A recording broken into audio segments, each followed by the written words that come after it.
radios, batteries, and chargers to facilitate communication between their safety team and our on-scene and incoming units. And we're still working through a couple of issues, so I presume that we will have, this item will be on the change memo. But we have to, if it's going to move forward, it has to be on this agenda because their event is the beginning of November. Commissioner Gordon. This is for 1 year only? Or is it I believe anticipated, that expected this will be an annual thing? Well, I'm sorry, the intent of this is a stopgap to allow us to communicate now and allow them time to come up with their own communication system there that is compatible with ours. And we've been in communication with them and given them some options, and so Okay. I don't know what they're considering, but. The goal is for them to buy their own equipment. Yes, sir. Yes, sir. This is just to allow that communication between them and us until that can happen. Commissioner Constant. Hey, I'm just looking through the screen now. Is there a fee? Yes, there'll be a refundable deposit for the radios. So no, not a fee, it's a loan, but there's a refundable deposit, and also they will be responsible for any damage replacement of the equipment.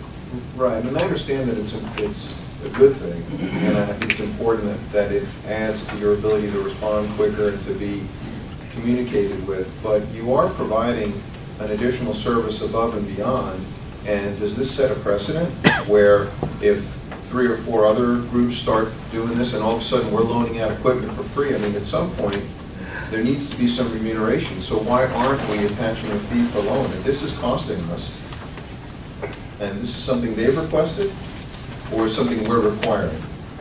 We're Yes. trying to make the situation better. Can I interject? I've sat at a couple of meetings because of some concerns out there in the death that took place. And one of the issues that happened was the inability to communicate and get to where they needed to be. And so, though I'm not totally disagreeing, because I think maybe a rental fee for the equipment might not be a bad thing to consider, we're actually providing more protection and service to our citizens and visitors. And I look at it a little bit differently. So I've had conversations with the Sheriff's Department, Public Safety. There's major concerns once you get in there. And of course, the condition of some of the individuals, there happened to be a second party lying unattended that the responding folks didn't know about. They only knew about the one individual. And so some of this will help with that because they couldn't get to and talk to some of the people that knew what was going on. So it's a little bit, though like I said, I don't completely disagree with you. I'm looking at this on two sides, and I don't know what a rental fee on 4 of those units would be, on a monthly basis. But if you guys wanted to talk about that tomorrow or what have you, we could decide whether or not we wanted to deduct X number of dollars per month out of their deposit. Maybe that would incentivize them to move forward a little quicker with their system. I don't know, but I'll throw that out there for discussion. And I appreciate your input, and I'm in full agreement. This is something that must happen. Public safety is the most important thing, but this is a for-profit concern. Yes. They are doing this, and that pulls 4 units off the line that are being paid for, and at some point, we may have to go out and purchase additional units to fill the gap and so forth. So, I mean, I really think that has to be taken into consideration. It has to happen, I agree, but I just want to make sure that, government is not a charity case. Can I make a suggestion? I don't know, Chief, if you can talk with them and see if they'd be willing to come forward with maybe some kind of a rental offer that would make the board a little more comfortable. Is that okay, Ray? Why don't we ask the chief for some more information? Like, what's this deposit? It's $5,000. Currently, the deposit is $5,000. From that would come any fees if the radios needed repair or replacement. These radios would be picked up, the onus is on them to get the radios prior to each event, and it's based on the 4 scheduled events that they have per year. So they would come and get them, have them for the weekend, return them. And the most recent change, which I don't think the chief is even aware, Cody, do you want to talk about that? It's only 2 events now, right? Yeah, that's right. This morning I was contacted by Rob White, and he mentioned that they're only going to be having, as far as the major events, the November event and a March event. So that's what we're contemplating is 2 uses. The way the agreement's written is that it expires in the summer. It's contemplated that a full, a permanent solution will be worked out essentially between the expiration of this agreement and their November event, which is kind of their kickoff of the season. Okay, and so they'll be picking up the units prior to the event and then giving them back within a very short period of time after the event, Correct. at which time you'll assess it. Are they going to pay the deposit each time? That's one of the changes that we're talking about now. Originally, we had envisioned they make a deposit for these 4 events, And then and pick they it up don't get every- it back until the end. Right. But since there's only 2 and they're so spread out, I think now, and we have worked it out with the chief, and it'll be a deposit that we refund within a certain amount of days, and they do another Right. deposit. Right, so, A group on night in Palm Island have requested that we allow temporary parking on the eastbound segment of Panama Boulevard. And this is in conjunction with their event known as Art in the Palms. And that will be held on Saturday, November 14th. And the attached resolution will allow that to happen. If approved by you. Commissioner Truitt. So there, and I know I pushed this forward and said you guys need to talk about it with you guys, Public Works. So they're wanting to be able to park in the yards of the people. In the right of way.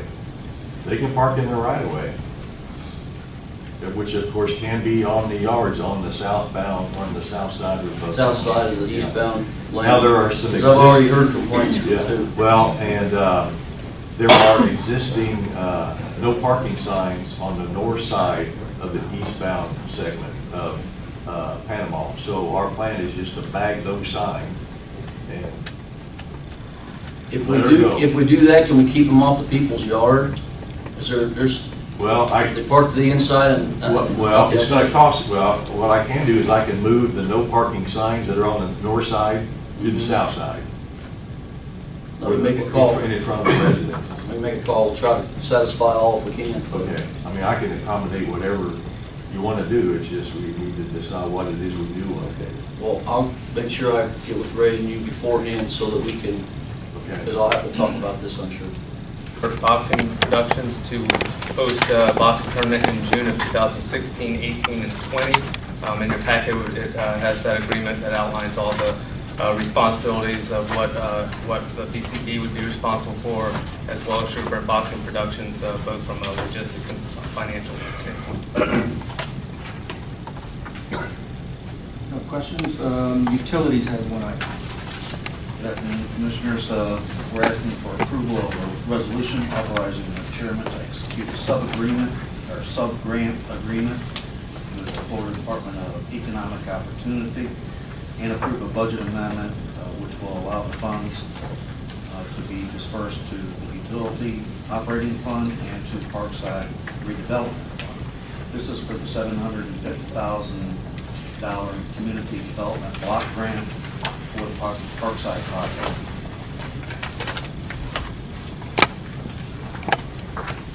Moving on to the regular agenda, there's one item, under the Commission Office, the Economic Development Director's contract. This is gonna be fun. can we attach the last contract just so we have a reference? So it's on, well, you have it, but it's not attached to the item, so maybe we can have last year's contract attached so we have it available to pull up on the non-treat the link. Commissioner Duffy. Do we have a proposal from anyone, or, I think this could be a kind of a difficult discussion unless we have some recommendation from somebody. I mean, I know we've probably all met individually with HR and Jeanette, and that we're kind of our hands are tied, so. But, Well, they're not tied. We can, like I said, I think it's good to have last year's agreement, have an opportunity over the weekend to kind of look at it and see if there's things that we want to bring up as possible proposals. And obviously, Mr. Pack is going to be there, and we're going to have a discussion. you mean start a new contract? No, I'm Is that just, possible, starting a new contract? Yeah, the contract's been in effect since he was. Right, it's the same one. just to look at it and see if there's anything.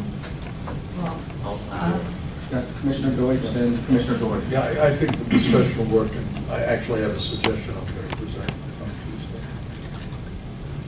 Commissioner Doherty. Yeah, I just, after having my one-on-one with Tom on Monday and kind of thinking about the the more recent discussions we've had, like the workshop and so forth. I asked it to be placed on the agenda.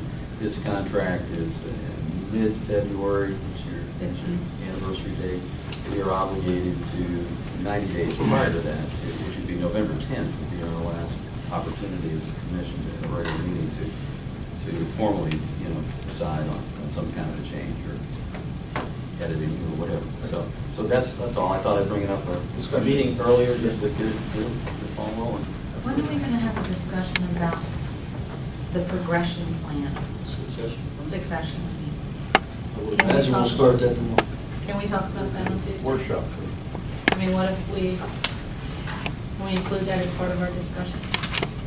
Sure, if you want to, but until you figure out what's We- happening here, Right. I think the director is the one who figured out what the succession plan is, and he's roaming in his department until you have some kind of resolution, or you know where you're going. Well, I had a good talk with Lucianne about it, and she has some thoughts on staff, what she thinks she would need now. But we haven't even gotten as far as having a discussion about who the successor will be. And I think what she needs, if she's going to be the new director, is to have an idea of if she's going to change job descriptions or whatever. She needs, and we don't have to give direction on that, really. It's not really our place I to would do. think you should handle this item. Okay. I just kind of think they really go together. I don't disagree, but we handle one and then go to the other. I agree. Commissioner, No, I was going to say, I think we have to deal with any changes we're going to make in relation to where we are first. In my mind, it'd be appropriate to do that. And I've got a suggestion I'm going to offer, see where it goes from there. Just to clarify, again, discussion and direction relative to the contract renewal, I don't see where that would, once we complete that portion of the discussion, Mr. Chairman, I don't know why we couldn't roll into, if that's all right, a discussion. That's fine, with the man. director, just to see what your thoughts are. I anticipate you'll be part of that discussion. I would hope you would be part of it. Coming back to the master ordinance for advisory boards for MSTUs, TUs, streamlining the whole process, making it uniform throughout the county. This is the item where we're going through and removing the term limits. We have deleted the suggestion, the last time we talked about it, about requiring somebody to not serve on more than one MSTU advisory board. That has been deleted, so. Been deleted? Yes, it has. and the second public hearing is for Budget Administrative Services. Commissioners, this is the annual ordinance for updating the capital improvement program for the next 6 years. And the next one is, as part of our ongoing code cleanup, deleting a old part of the code on special assessments that we don't use anymore. And the fourth item is from Public Safety. And this item is to conduct a public hearing to consider allowing emergency management to charge reasonable fees for plans review of healthcare facilities. Commissioner, that fifth item related to the mandatory connect will be deleted. We're moving that to date certain, come back the first meeting in November, so it'll be on the November 10th agenda.